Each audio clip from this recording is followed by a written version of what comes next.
Happy Thanksgiving, everybody. Welcome to The Third Story. I'm your host, Leo Sidran, coming to you from an Airbnb in beautiful downtown Seville, Spain. Of course, the heart of the Thanksgiving narrative.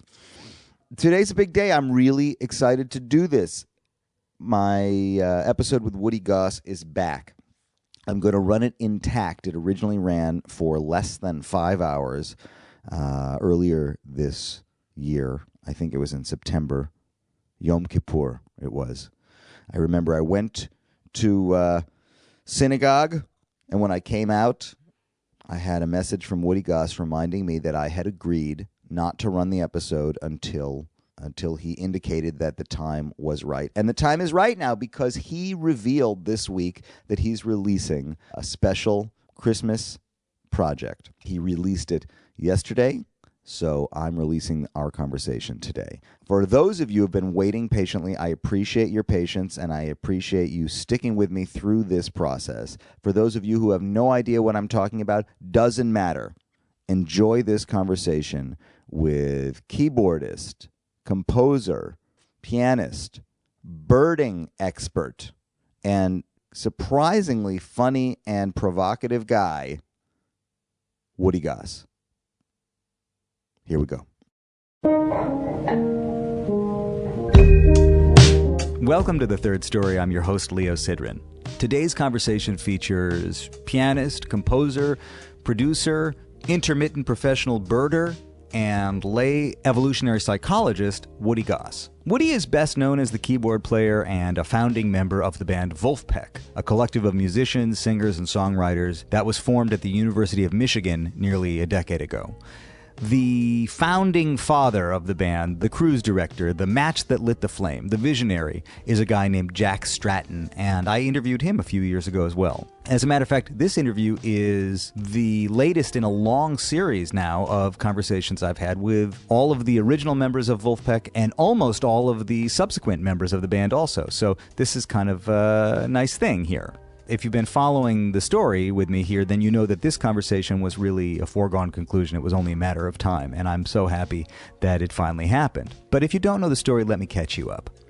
The band was first known as an internet phenomenon, coming to national attention for a series of videos and one infamous Spotify stunt early on in their career. They made a silent album called Sleepify, which generated tens of thousands of dollars in revenue that they used to take themselves on tour and perform for free for their fans. The album was ultimately removed from Spotify, and I assume the policies of Spotify were in some ways influenced by that experience.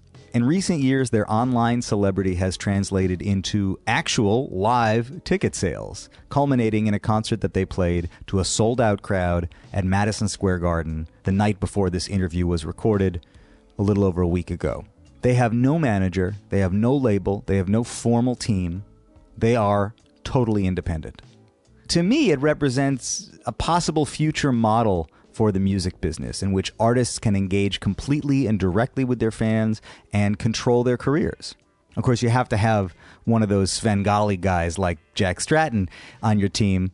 Otherwise, we're just lost here in the sea of whatever this is. In any case, fans of the band know Woody to be an extremely accomplished piano player. He's a composer and a somewhat unexpectedly birding enthusiast. If you've got the ear for it, you may notice how much he loves Thelonious Monk. He even went so far as to record an album of solo Fender Rhodes renditions of songs associated with Monk's solo repertoire. Woody's harmonic approach and love of locking into a good groove with a rhythm section have both left their mark on the Vulpeck sound. While the other guys in the band are somewhat notorious for their banter, their shtick, their humor, Woody is the quiet one. But as they say, it's always the quiet ones. Woody Goss has no social media accounts. There is next to no biographical information about him online, and what little material there is reveals him to be understated, low-key, good-natured, and even a little childlike, as if the world is a kind of wondrous place to behold. Almost everything you can find on him is performance footage with Vulpeck, and as we learn in this conversation, much of that social media absence is by design. Left to his own devices, Woody's humor is acerbic and biting. He has what almost behaves like a compulsion to say the most extreme thing in the moment. This conversation is surprisingly provocative, enlightening, and funny. Woody is not entirely as he appears to be. He is, in fact, much more. As I often do, I have curated a Spotify playlist that accompanies this conversation. So if we're talking about a song or an artist or a recording, chances are you'll find it on that Spotify playlist. And you'll also find some YouTube clips. There are so many out there. I had to cull it, but I did choose some of my choice favorites, and both of those are available for you at the website third-story.com. You know this. You know this. But in honor of today's episode, I have also created a new page to house all of the Third Story Vulpeck related interviews. So if you haven't checked out the previous conversations with Woody's fellow Vulf friends, including the aforementioned conversation with Jack Stratton, also the episode with Theo Katzman, Joe Dart, Joey Dosick, and Corey Wong, you can visit third-story.com/Vulpeck, Vulfpeck, in case you're wondering. And there you'll find all of the Vulpeck story assembled in one central place for you. Once you've bathed in those warm, radiating rays of funkiness and you're feeling so inspired, that's when you visit patreon.com/thirdstorypodcast. Patreon.com/thirdstorypodcast. Put some skin in the game. Take your hand out of your pocket and whatever's in it, hand it over. Support an ongoing good groove like this one. I guess I have to tell you one other thing, folks, because I haven't been asking this, and it turns out I'm supposed to. Subscribe, my friends, subscribe. Otherwise, how do you know? How do you know when the next great episode came out? Maybe you're on my mailing list, and by the way, you can join that at the website. But if you're not, hit the subscribe button. Are you you're a tech savvy person? You're a contemporary human being. You're listening to this on a computer or on a cellular device of some kind, some sort of a hands-free mobile piece of hardware. Well, somewhere in there is a button that you can press that says subscribe, and if you press it right now, then the next time an episode comes out, and they've been coming out weekly lately, it'll be there for you. Without further ado, here's my conversation with the surprising, intelligent sweetheart that is Woody Goss.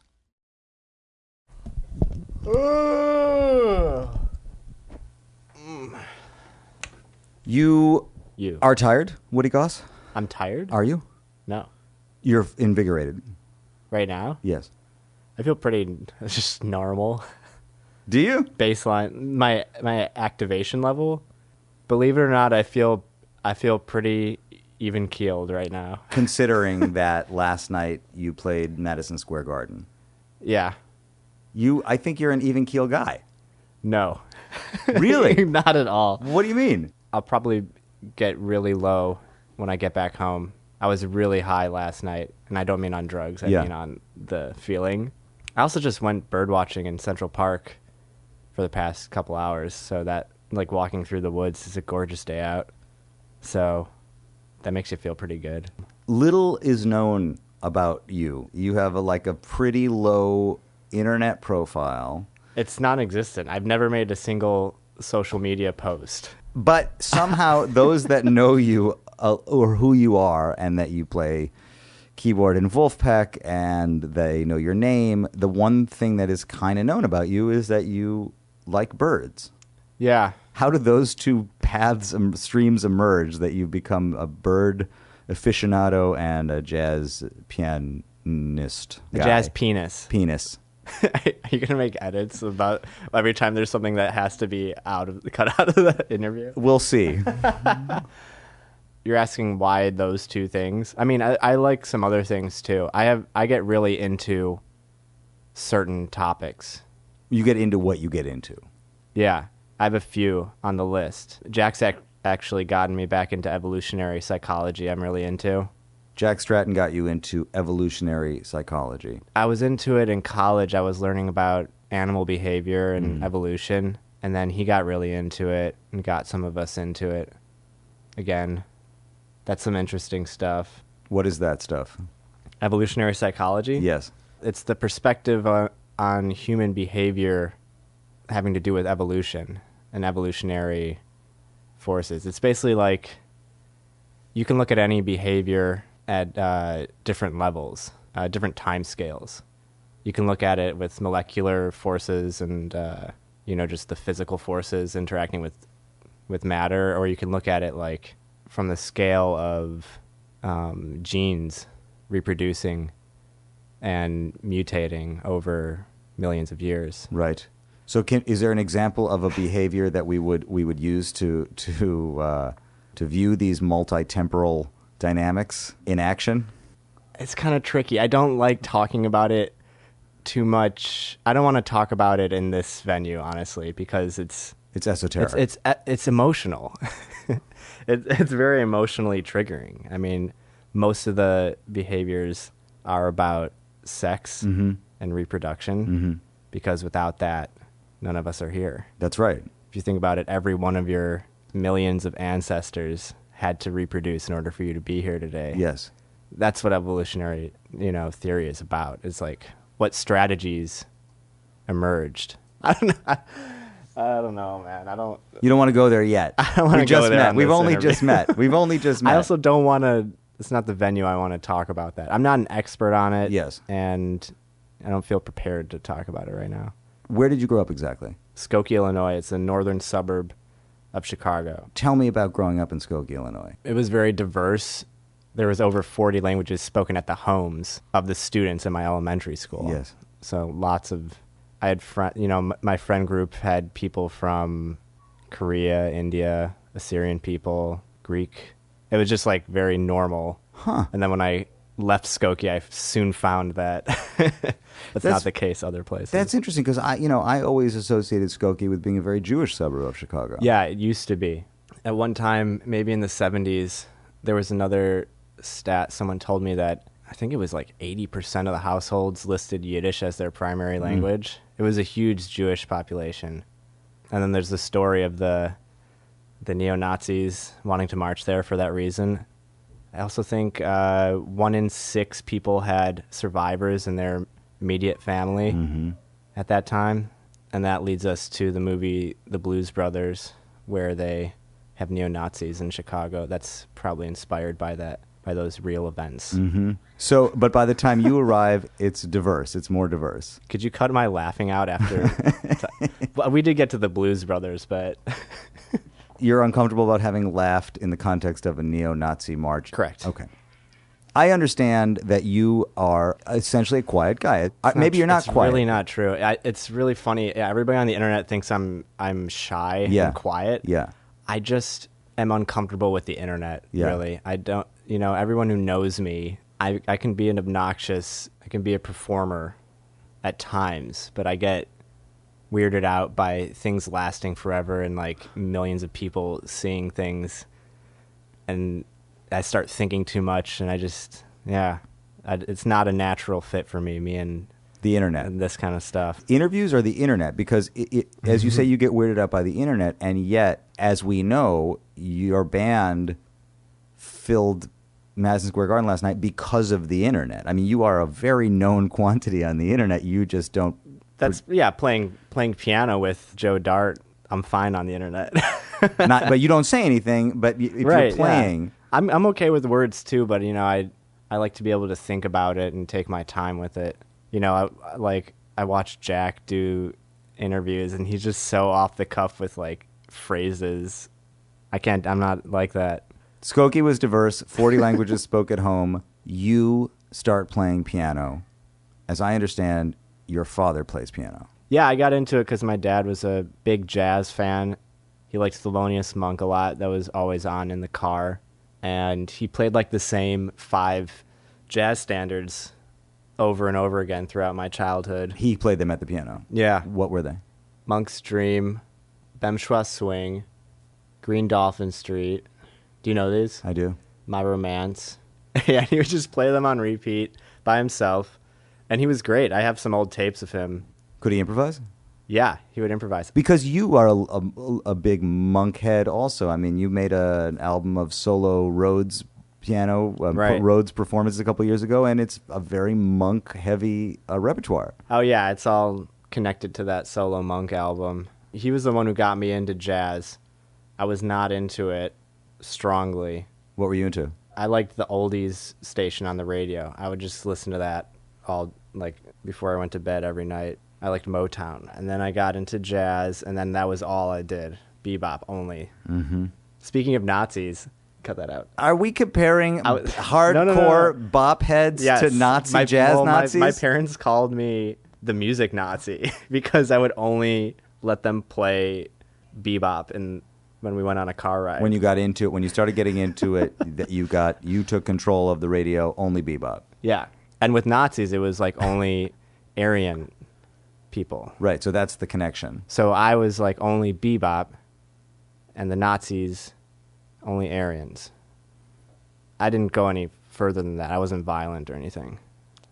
I was really not a fan of the Whiplash story. I liked the movie. I thought it was entertaining, and they did a good job, with the arc and everything. But I think they really sent the wrong message about music, and especially bebop. I think those guys were all about having fun.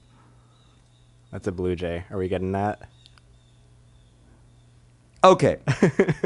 Woody Goss. How much time we got left? We covered Nazis. We covered birds. Anything else to my story? What I am legitimately I'm begging curious. You, don't include any Nazi things in this. I don't know how I can't. I mean, it's like the one thing you shouldn't talk about. Are you Jewish? I had a bar mitzvah. Uh-huh. I've been circumcised so many times now I can't remember. Yeah. It just doesn't take. I just appreciate that we're having this conversation on Erev Rosh Hashanah. I mean, it is the first night of Rosh Hashanah. Yeah. I have some controversial feelings on religion. I don't know if they're that controversial, actually. I'm pretty curious. Tell me what they are, and I'll tell you if they're controversial. See, I'm not a, what's it called, militant atheist. Mm-hmm. But my family believes, even though they don't believe in a God, mm-hmm. but they believe that the tradition itself has value mm-hmm. simply because it has existed mm-hmm. for a long time. And You take issue with that? I don't really feel that way. Yeah. I don't think that dipping a food in salt, I think it's kind of, it reminds me of some evolutionary things, honestly. It reminds me of some things that just exist. Yes. Because they can. And, I read this thing online that said that there weren't even Jewish slaves in Egypt. Like that didn't even, I know this is a different holiday I'm talking about, but no, Passover. there is some evidence that we were not slaves in Egypt. But let me ask you this question. Okay. If there is no God, I'm going to go with you that it's probably no God. I think there's no God. You can't really say. Is it still incredible? Yes. Even possibly miraculous? Yes. That we've been worshiping this story, even though there's no God? Which story? That there's a God. Oh.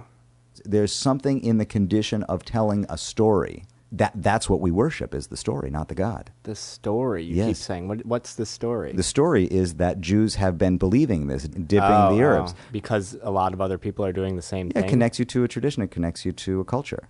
Yeah, that doesn't do anything for you. Me. Yeah, I mean, Nazis felt very connected to each other, too. You cannot. We have to redo this interview. But I'm liking this conversation. No, but think about this. Yeah. You're saying, yes, I understand the feeling like you're doing something that a lot of people are also doing.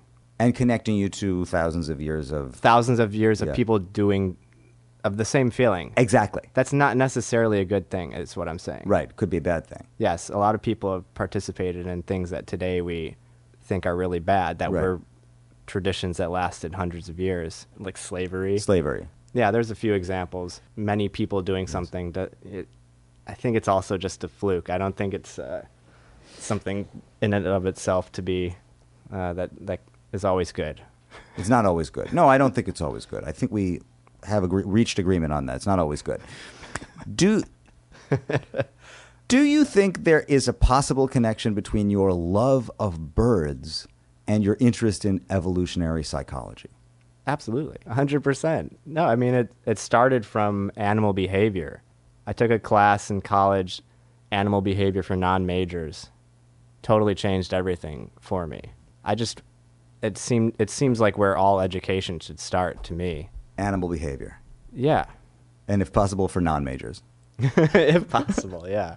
They were teaching us about all animals and connecting. I mean, humans are just one animal in the whole web of life. But birds, like humans, have the capability of flocking together, of collectively in training. There are very few species that do that, and birds, like humans, share that trait, right? There are social birds, yes. That's the word, social. Social. Yes, social birds. Social animals, yeah. What do we have in common with birds? You could tell me more, but what I think is we can be social, we're social, and we sing. Yes, those are good.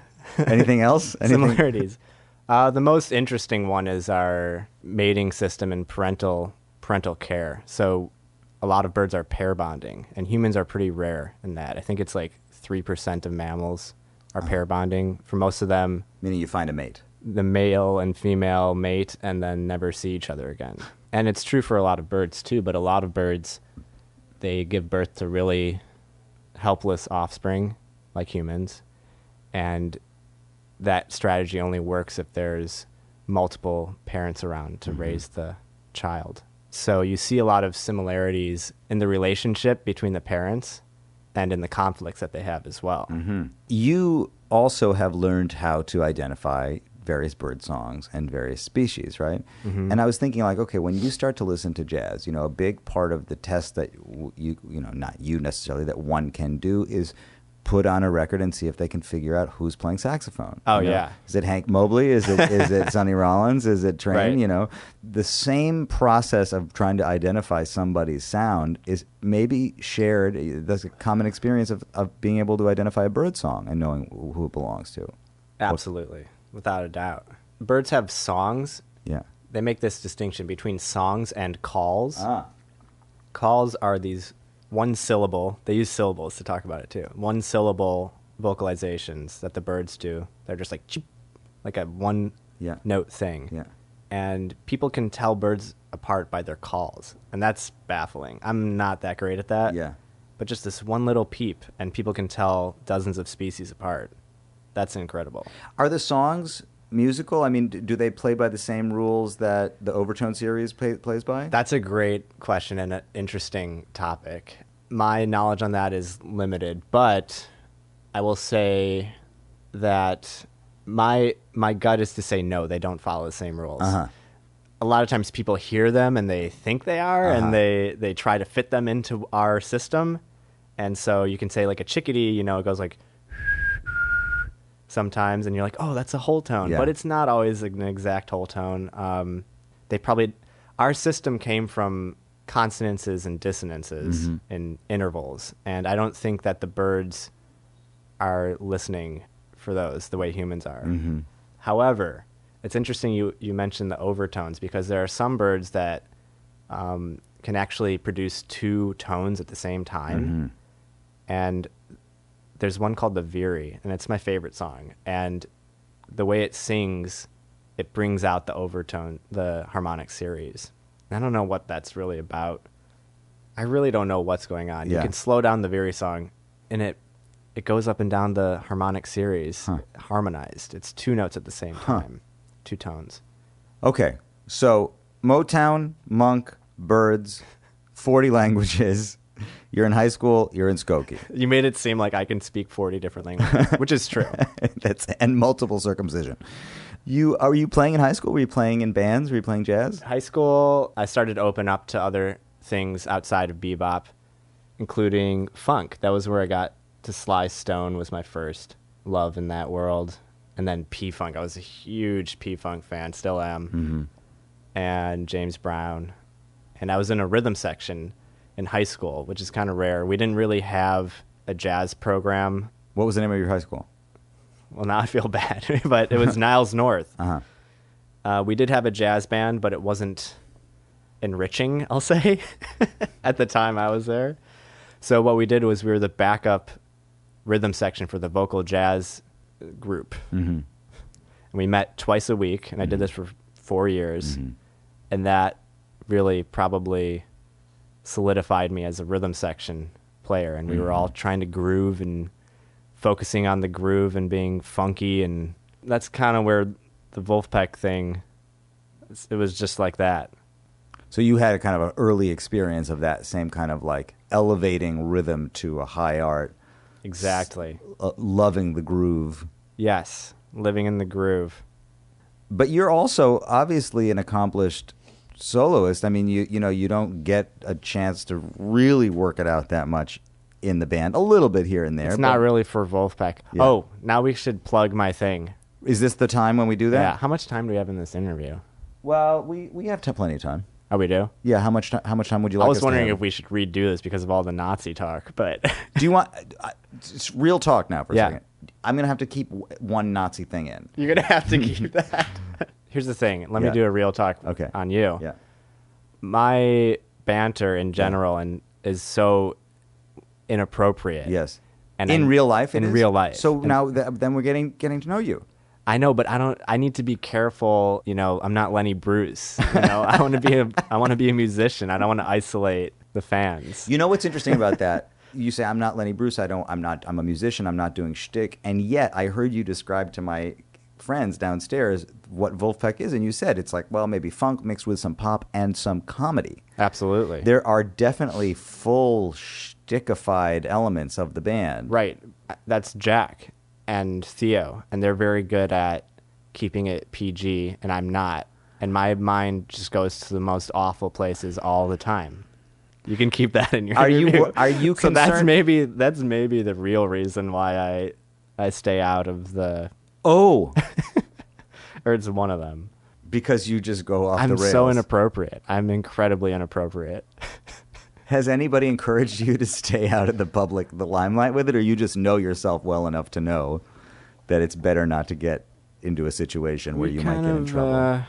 You know, early on they were like, "Yeah, Woody, get on the mic," and it's just, I just want to make people uncomfortable, and I just go to the most awful places. But you know, that's part of having an imagination, and I think that's part of what, you know, gives me my value as a composer. Is I hear things that people don't hear. Or you're willing to go places people won't allow themselves to go. That's creativity, and you know, and on one end of that you have OCD, intrusive thought syndrome. You know, like it's better, more towards the center of the spectrum or whatever. Right. No, not necessarily. I mean, as you say, that's art. That's where art comes from. Art, you know. Right. I'm just saying I'm lucky that it doesn't interfere with my day-to-day life too much. Yes. Here's what I want to know. Yeah, baby. You're playing in a high school band, Yeah. elevating rhythm section playing to a high level. Yeah, we're trying to groove. Yes. Did you have any interaction with the Chicago scene? Were there players there or people Yeah. there that you saw? Yeah. Tell me about that. I would go to Pete Miller's Steakhouse in Evanston once a week or multiple times a week with my pals to hear Ron Perillo Trio and Bobby Broom Trio, and he always had the best drummers and bass players Yep. in town. One of which is on this album that I've put together for this Christmas, which is, are you ready? A Vulpeck jazz piano album. What does that mean? So I'm doing jazz piano covers of Vulpeck songs For Christmas. for Christmas, and there will be a cartoon to accompany this all. So Every song will be accompanied by a cartoon, or some we songs? we made a little Christmas special. So is Vulpeck playing? Are the other members of the band playing No, on it? this is all I did everything. Solo piano, or are you using It's- Chicago Cats? It's a piano trio album. And I made a story, and I got Jair, who did some animation for us, he has a team of animators. Yep. And it's like a 10-minute or so Christmas special. Featuring Woody Goss. It's got all the Vulpeck characters in it. I love it. Does that make sense? Yes. It's hard to explain. I No, don't Chris, know. it's a Christmas special. Yeah, it's got like Jack and Theo, Yeah. and they're not voicing themselves. I got voice actors. Oh. But, they're all little kid versions of the Vulpeck characters. I see. Is there a better way of explaining that? No, a Christmas special. There are children actors portraying young versions of the Vulpeck members. It's mostly adult females, but It's jazz interpretations. Are you doing a jazz interpretation of the one Vulpeck Christmas song, Christmas in L.A., or would that have been kind of too obvious to do that? nope, that's in there. That's in there. Yeah, it would make sense to do. That would make sense. yeah, to it's do that. 8 tracks. Yeah. Is this to say that you are starting to assert yourself more fully as a soloist in the world? Correct. Finding a way within the Vulpeck context. Exploitation. Yes. Real talk. Real talk.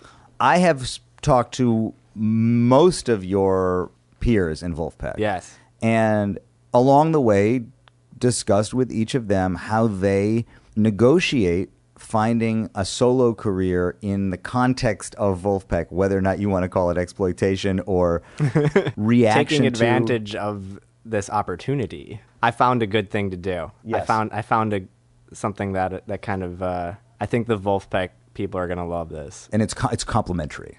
It's complimentary, exactly. And I'm like, I could play jazz, I could play some groovy piano stuff. It's not very challenging jazz. Yeah. Most of the time, some of it is, but and it's not like pushing modern boundaries on music. Was that ever an intention of yours or a desire of yours? Yes. You went to the University of Michigan. Yeah, I studied jazz, and in jazz school, that's what they're all about. And I can get into that sometimes. I do like challenging people with music and art. And the things that you say. Depending on the context, yes. However, this album is a lot of feel-good grooves. Mm-hmm. So the band, I got this amazing drummer who I used to go see when I was a kid, playing with Bobby Broom and Ron Perillo. Uh-huh. What's his name? His name's Dana Hall, and he kind of makes the album because he's just the backbone. Yep. And then on bass, I have my friend Joe Fee from college, who's out in Detroit now, and then Matt Eulery, great Chicago bass player, is on a couple tracks. Mm-hmm. And you're living in Chicago now? Sure. Yes. That's affirmative. Are you on the scene there? I mean, in the times that you're not doing Vulpeck and birding, will we find you in an Italian restaurant somewhere playing? Am I in the Italian restaurant scene? Scene, yeah. Oh, you mean like playing? I don't play live much. No, I'm mostly into recording and writing stuff in my apartment, composing stuff that I will then later bring to musicians to record. Mm-hmm. That's been my thing for the past couple of years. I have a stack of albums that I've collaborated on and produced with songwriters that will be coming out sometime in the next year. Stuff takes a long time. Takes a while. You moved back to Chicago. Your band members are all over the country. Yeah. You see each other a few times a year. Yeah. I'm going to miss them. I love seeing them. It must be so strange, right? It's different. They're like a family that I see very infrequently, basically. But yeah, when we do get together, it's great.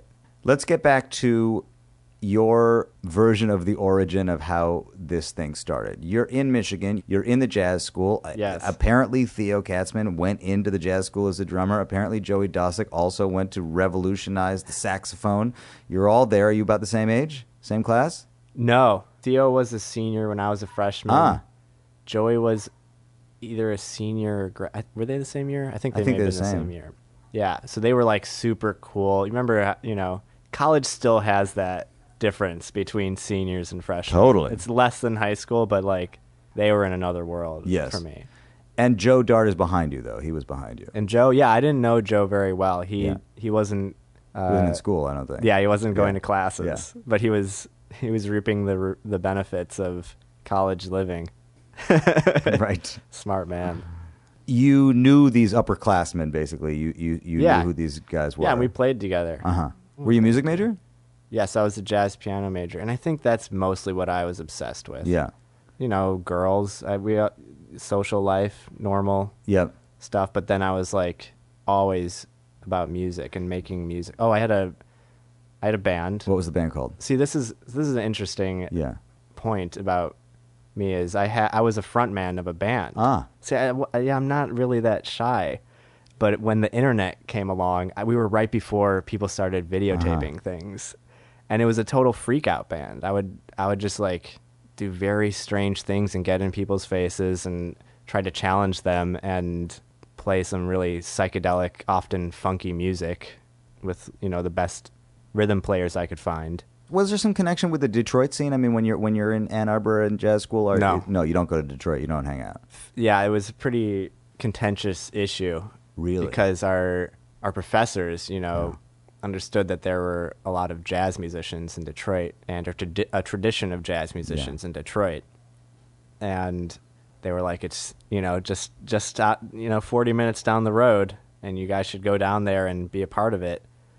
And, most of us were too busy hanging out and having a great time in Ann Arbor with its bubble.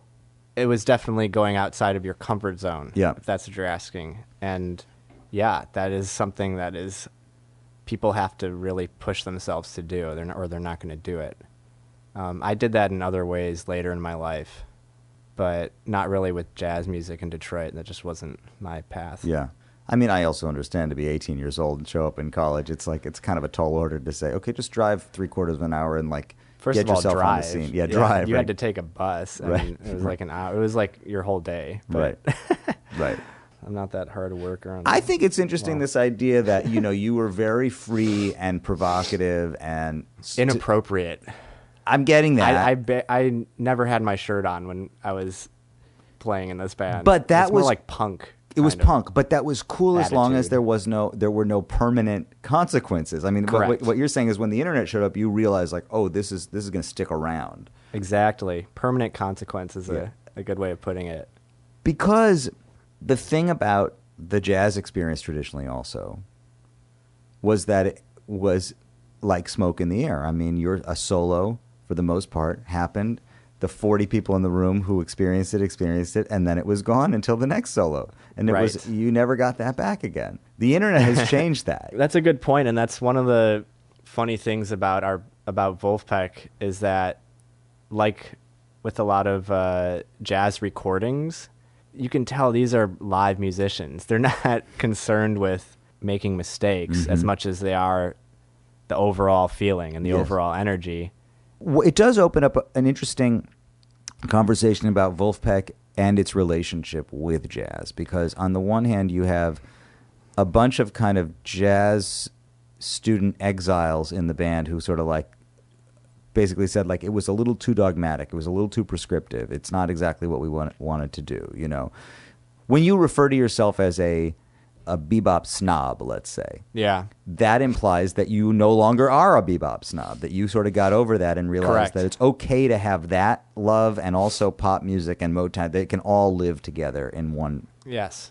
I really looked down on pop music when I was 14. I really looked down on all these other forms of music that weren't intellectually challenging. But I think that was just part of my trip, So you describe the attitude, the feeling of playing with, making videos and records with Vulpeck as being kind of like those old jazz records where there's less of a concern about the, perfection and more of an overall vision of the feeling. Yeah.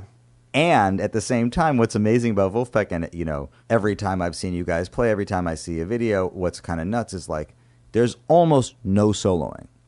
Right. It's instrumental music with no soloing. Yeah. That's pretty unusual. Yeah. The jazz element of it is more in the attitude than it is in the actual language of the music. I see a lot of jazz in the harmonics and the melodies and the compositions. Yep. You can tell that that's a part of people's language. Yeah, but the improvisation is more subtle. It's not the forefront like a lot of jazz. Is there a lot of rhythm section improvisation in the band, or are the parts pretty defined by the time you play them live? I mean, I think that's part of the fun, is that there is composed parts that we usually compose ourselves, and then improvisation when you're just overwhelmed by the spirit of the moment.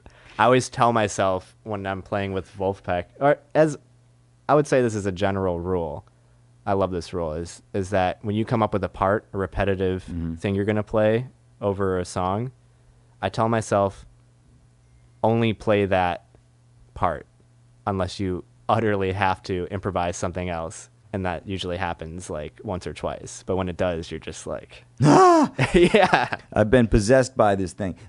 Are the parts improvised in the studio or developed composed in the studio? Well, when do the parts come together? In the studio or living room or, wherever. Yeah. I understand that one of the other kind of fascinating aspects of the band is that it's both a co-op band and there's leadership. You're all kind of equal participants in a lot of it, and at the same time, Jack is kind of the captain. He is definitely the captain, yeah. So when you're in the room coming up with the parts and all that stuff, what's the dynamic like among the musicians? If you compose the song, usually you'll have a say in, who plays what. Yep. Everyone's going to hear you out in this band. No one's, tripping, But there's kind of this rule I've learned since in the past few years of recording, which is that if you're with real people who care about the music, generally whoever cares about something more will get their way on it. And I love that rule. It's like, if you disagree with somebody but they care more than you, yep. If you hired them and you wanted them to be there, you can trust them if you can see that they care about it that much. Yes. And I feel like we all follow that rule unspoken. Do you think that there's any aspect of that plays itself out on an evolutionary psychological level? You can never say that any behavior doesn't have a evolutionary perspective. You just can't. So of course there is. Do I want to think about it? Probably not. Right. Do I, in the moment? Definitely not. Right. We are cooperative. Bands, yes, if they're working right, are cooperative. Yes. So it's one of the happy stories of evolution. It's about friendship, and we're all benefiting from it. Yes. So let's just leave it at that. Let's leave it at that. It's interesting that you say that the person who cares the most wins. I think that tends to be accurate. I mean, I also thought you were going to say this thing about how often when you're in a room with accomplished, sensitive musicians, sometimes saying very little is a strong position to take, and letting things sort of sort themselves out. Yeah, I'm real good at that, especially, in that group. I love what the other guys come up with all the time. I love just being, I'll take myself out of it even and let them hash it out. Theo gets so excited. Theo and Jack. About what? Just about everything, about the part. Theo and Jack kind of feed each other, and they get really pumped. And I just kind of lay out. And then once I hear everything working together, I look for my hole where I'm just going to add the little spice. That's kind of like a pattern. It's not true on every song. But that's kind of my role in that group. Yeah. It's a good personality musical fit for you. It's not the total. I need something else where I can call the shots. It's definitely not that band, but I'm pretty good at being a side man, so it probably fits my personality. Yeah. By the time I got to college, I was a freak. I was in. Oh, you're a shirtless freak, right? Of course. Was a freak. What was the name of the band? Honey. I like it. Yeah. And you would say inappropriate things. And there's things. No evidence of it. There's not a video. There's not a video online. Nada. Zero. Nothing on Spotify. It was before that was a thing. People didn't have their phones out at shows. I swear to you, this existed. And this is like a punk, kind of a punky thing. It was pretty punk, very challenging, highly improvised, freak out, psych. Zappa, kind of? Yeah. Heavily Zappa influenced. So P-Funk heavily Zappa. Ween influenced. Right. I was huge on Ween at this time. That kind of defined my musical ambitions at the time. And how did you get brought into what would become the Vulpeck fold? I booked concerts at a church concert series, and that turned out to be a very fortunate thing for my future, because that's where I met Joe and Jack. And, everybody in the music scene in Ann Arbor would come there to see shows and to play for their friends. Mm-hmm. Theo played there solo, Groove Spoon played there. And I always saw Jack standing in the back of the room, kind of eyeballing everybody, seeing what was working and whatnot. And do you remember seeing him in that context? Yes. You could tell he was just checking it out. Yeah, I knew he was removed. He was removed even back then. He had a broad scope. Mm-hmm.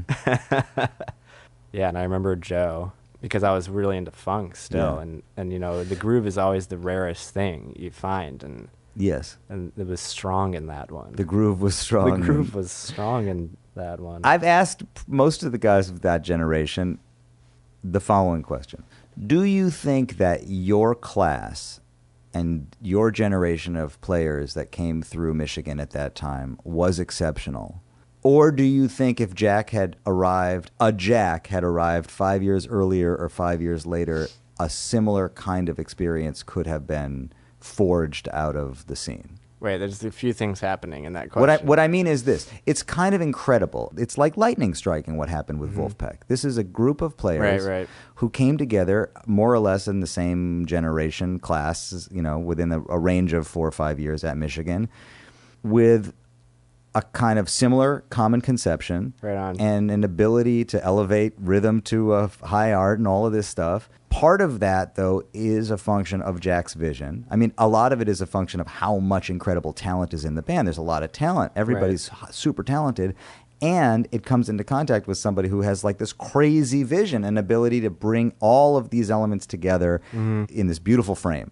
Right. Was there something exceptional about that group of people at Michigan? I don't know. I don't think I have a good answer for your question. I'm sorry. Did you get a sense that you were surrounded by exceptional talent? And when you go back to Michigan, do you think that same level is there now? Or that same excitement? My gut is to say yes. Yeah.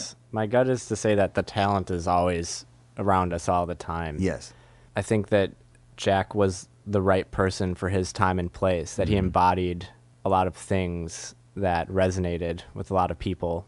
And he was the specific personality type to not have some of the fears that a lot of us have, and to take more risks, and to be driven. And that combination was just, he reminds me of Jobs. I know he wasn't making an iPhone, but did you ever do the Jobs autobiography? Mm-mm. It's just very much, you see a person that embodies a lot of things of their time, of their generation. Yep. And, he was a hippie. Yep. That got into computers. Yep. And it was like, boom, Jack is like this. Yep. He was this online guy who got into minimalist funk music and design and videos, like 30-second videos. Yep. Yep. Yep. And it was the right person for the right moment. I hear you. So you were booking these shows, and you also, in your own way, had a kind of an eye on the scene. I mean, you were curating these shows. Yeah. So what did you... So you also had a kind of a vision of what was interesting or what was good, what you were excited about. Sure. And it turned out to be some of the same stuff that Jack was into and excited about. Oh yeah, we both loved funk and groove. Yeah. I don't think none of us were thinking about creating something that large. I don't think. Right. Would you play there? Me? Yeah. Oh yeah, I'd book myself. You'd book yourself there. Yes, not too much, but yeah. So that's how you met all those folks. And then when did you start playing with them? The first time I played with Jack, Joe, and Theo was Beastly. Like, it's recorded. That was it. Like, it was just a jam session? It was Jack emailed us with some weird stuff about the German rhythm section. And I was just like, what is he talking about?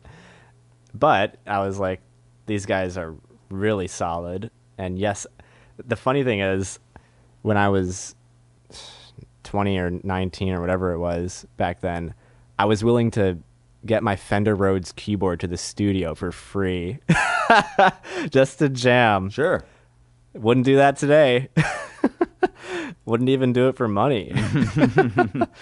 So that was all it was just a jam, was hanging out, and he was excited, and that's he cared, and he was excited, and that's infectious.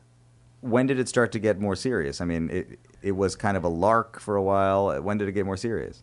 The first thing was a bass website picked up, because Joe had a great solo on the Beastly thing, and then the next big thing was the Sleepify thing. That's what got the rock rolling. Mm-hmm. I didn't realize that Sleepify is the thing that got the rock rolling. Oh yeah, maybe they don't want to talk about it. I think Jack said he doesn't want to be identified forever with that. I don't think we have to worry about that anymore. But definitely not after last night. Definitely not anyway. But no, he and I talked about that. Well, we spoke about that. I guess maybe people outside of the fan base that's the thing that they know. They hear. They heard there was some band that gamed Spotify or whatever. But that was what got it, self-sustaining. Right. Where it was like we were getting fans by not doing anything. Well, that's what's incredible. Were you part of the My Dear Disco scene also, or that was a separate thing? I was, but I was in the audience. I was a true fan of My Dear Disco. I would get out to, I would leave Ann Arbor to see them. And that was the band that Joey and Theo and Joe Dart were in. Yeah, and Tyler, who I'm still friends with and I'm going to record with soon. Yeah. And I loved that band, and Mike Shea on drums. When I first got to college and I heard them, I was like, holy moly, these are people not too much older than me making music on a really high level. Yes. In Ann Arbor. And I was like, sign me up. What did you do after you graduated from college? I stayed in Ann Arbor. I lived at a very interesting kind of art collective space. It was called Arbor Vitae. Mm-hmm. And there I met a lot of interesting people who expanded my musical and artistic, what do you call that? Horizon, thank you. So I did that. I worked with mentally ill people for a while. I did direct care work. What is that? So my job, these are people who suffered from mental illnesses to the point that they could live by themselves, but they needed other people to help them with things like grocery shopping and remembering to take medications and traveling to the doctor and things like that. So I would do all of those things and then also help them try and figure out what they wanted to do with their lives and what with their time, and to try and do something fulfilling. And was there a musical aspect of it? Yeah, there were some good piano players that were clients, and would you play for them ever? I would play for them. They would play for me. Yeah, that was great. That was a really beautiful part of the job. Did you go somewhere after that? I moved to Texas for 10 months. I tried to do more care work, and I was about to do grad school in neuroscience. That was my goal. I was really into the mental illness treatment and music. There was something in there, and evolution, and I wanted to be in school. If the band didn't work out, I'd be some academic doing something. But I was volunteering in a hormone lab where I was slicing up mice brain, singing mice. And then I was in a cognitive psych lab doing these horrible computer experiments with people. Then I quit all that and went back and I lived in Ypsilanti. And I did the care work again. I started interviewing people, actually. Who did you interview? A lot of people. I spent about a year and a half just kind of interviewing people wherever I went and making videos, which I then did nothing with, but I have them. How are they? They're great. What would you ask them about? I usually found people that were natural talkers, like I am not, in front of a camera or microphone. If I could go back... And I am kind of expanding it now. I've discovered that half of the musical people I want to talk to are just terrible talkers. I mean, if you want to know what they have to really contribute, it's in the music. They don't. What did you have for breakfast today? Toast cinnamon? I mean, cinnamon toast crunch? What? Don't put that in. Take that out. Take that. I said that probably 50 times. So, okay, but so you would try to find good talkers, people who are good storytellers. People who were animated and wanted to talk. I was videotaping them too. Yeah. And that was fun. That was a blast. Met some characters. And you didn't know what you were going to do. You just thought you were interested in talking to people. Yeah. I really liked Errol Morris documentaries and how he would just have these kind of strange, very professional. I'm professional. My phone is going off, and yeah, it's dinging the whole time. That's because I'm late for a Rosh Hashanah dinner right now. Oh, dude, you should go to the Rosh Hashanah. No, this is very important. I want this. I'm here with you. We gotta check this out now. We can't do a redo. We're 69 minutes into this. What do you mean redo? I don't know. All the Nazi talk. All right, so it does get edited, by the way.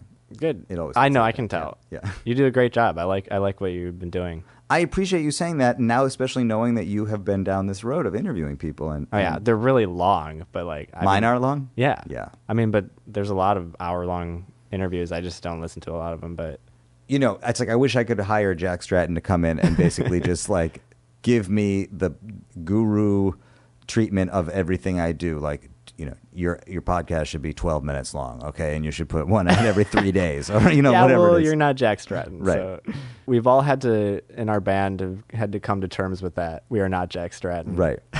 But is there some message? I mean, this is going to be a crazy comparison, but like a lot of people who worked with Miles said that, the message of working with Miles ultimately was he valued people for who they were, that he helped to kind of like elevate or showcase elements of what they had to offer. But part of that is being like, okay, you're Leo Sidran. Like, your thing is interviewing. Yes. And so if you're like, no, I want to, not here. It's I want to dance. Yeah. it's like not here. No, you're the interview guy. Woody, you're the what are you? I'm probably the interesting chord guy, the harmony. But you're definitely the quiet guy, and you're a little quirky, and you're the bird watcher, Right, right. Well, you literally, at one point on stage at MSG last night, stood up with binoculars and started... Yeah. I'm being my Vulpeck part. I'm playing that part. I'm just saying that... Exactly. It's like an aspect of who you are. Specialization, into Marx. This is what you offer to the greater good. From each to each. For Vulpeck, Jack has his idea about who should contribute what. Yes. You should follow your gut for your interviews. Yeah, I appreciate that. I want them to be long. I don't know what to say. I mean, then have them long. They're long. They are. They're so long. They're so long. You probably listen to hour-long things. Those people are out there. I watch movies. So many people don't even watch movies anymore. They can't. My girlfriend can't watch a movie. She'll hate me if I say that, but it's like, yeah, I can sit down for 2 hours and watch one thing. Yes. I love it. It's not a 12-minute. It's not a 3 minutes. It's about where we're cutting things. This is where we're at right now. Or Instagram is a minute, When you join Instagram, you'll see. I can't even, Well, okay, so let's bring this home. Okay. I feel like we probably missed a lot, but we got a lot here. And the real thing is you're in Chicago, and what's amazing to me is that there's a group of people who are so fanatical about your band that they flew in from all over the world to see your show last night at Madison Square Garden. It is historic what happened last night. I mean, even if people don't like the band or don't care for it or don't know about it or whatever, the idea that on a completely independent scale, you're part of a collective, of a movement that really managed to define its own terms and be quirky, not tour that much, all these things. At the same time, if I'm visiting Chicago with my family, I can hire you to take me on a birding tour. And that's also a thing. Yeah, dude. You should. Do you get Vulf fans that come to take those tours? Completely Vulf fans. Is that... That's the only place it's advertised. Is that weird? Is that uncomfortable? Is that nice to have that level of connection? Almost always, it's great. 99% of the time, it's just really cool people who happen to be into Vulpeck and the outdoors, which, I want to hang out with you and... teach you how to birdwatch. Do you get the sense that the average Vulpeck fan is somebody that you probably can relate to? Yeah, actually. I mean, we've been doing this a while, and I would say every time I meet fans, I'm just like, these are great, very sweet, warm people. I think traditionally people who played in bands wouldn't necessarily want to always go birding with their fans, and like this also kind of speaks to the phenomenon of a band like this, that it's like it's built on a certain amount of interaction. Even though it's happening on the internet, it's built on a certain kind of interaction. Totally. Yeah, I haven't really been a big part of that. You've been taking people on birding tours. How many? I mean, is it a thing that happens or not so often? No, it does. Yeah, it's like every week or every couple weeks in the spring. I dig it. I just haven't been a part of the online thing. Yeah. That's what I'm saying, the online interaction. Right, that interaction. Personally. Yes. Whoa! Check that out. Oh, you've never seen that? No. Do you know this one? There's a button that does that. Maybe it's... Well, you know what happened right before you got here? My daughter was playing hide and seek with her friend, and this has never come up before. It's never happened. She chose to hide behind this desk. Oh, brilliant. Knocked over the Genelex, knocked over the focus, broke the base of the screen. Right before you got here, this was all happening. A glass of water spilled on the keyboard. She was like crying and freaking out because she thought that she had messed up my gear. Like I was like trying to keep her cool. She totally did. I was like trying to be... Is that why she was kind of, when I got here, she was kind of... She was really like freaked. And, oh, no. And I'm sorry. There's a lot to unpack in that experience. One of them is she should not be playing around this stuff, but the other is that, you know, she also could have gotten really hurt, and she didn't get hurt, and That's so I'm good. very relieved about that. Then there's the issue of the gear. So anyway, I that's never happened, but I feel But then like... again, maybe she's not going to... Maybe she'll do it again. Like, maybe you need to... Oh, see, I think she never will. After seeing her reaction to it, I feel like the biggest punishment that she's already suffered the biggest punishment. I'm saying you should hurt her to keep her from misbehaving. See, I think that you just said a thing that will make people forget that you ever said the word Nazi. Woody Goss. I don't know if I can do this, man. You know, honestly, I told myself I wouldn't do interviews for this reason. I'm just constantly worried that I'm going to say... One time I did I have done one interview before, and I sabotaged it. With who? I don't know his name, but I told him that he can only do it if I could edit it, and I destroyed it because we just talked about things that I don't want to talk about. It's so see, my expectation of what this was going to be was very different. I thought that you were going to be very difficult to pull stuff out, like that you would be very quiet. I expected. Honestly, my expectation of this was long, awkward silences. You can edit that. Silence. Okay, stop looking at me. But what I'm getting instead is actually a kind of incredible phenomenon that I'm not. Oh. It makes me so sad to hear that. Dude, you got to get to Rosh Hashanah. Woody Goss, congratulations on all of your successes. Thank you. And thank you for helping us share our stories. Thank you for sharing them with me. Shana Tova. Shana Tova. There he was, my friends, Woody Goss. Well, it's kind of a milestone, I suppose. I mean, that's it. That we've completed the Vulf Circle, the original members. But of course, if you know anything about that band, there are always more to talk to. As their circle expands, we will chase down the story with them. I'll be back again next week with another deep dive. Until then, I'll talk to you soon.